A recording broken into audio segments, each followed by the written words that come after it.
adlaw mga idol. So di ana pod ko mga idol sa kong umahan. Nangguna ko mga idol sa kong baol karon. Oh, grabe nakainit mga idol.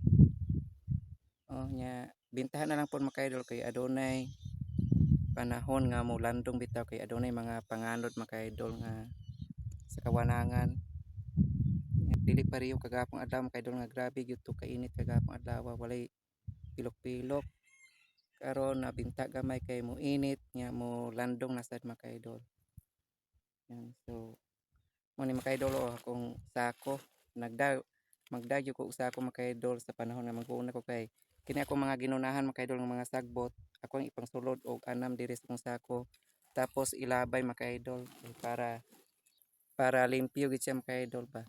Yan. Mana mga idol o diha hinglo na diha dapita padung dito babaw.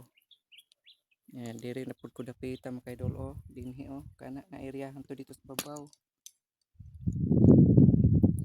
na dako pa ko gulunahon.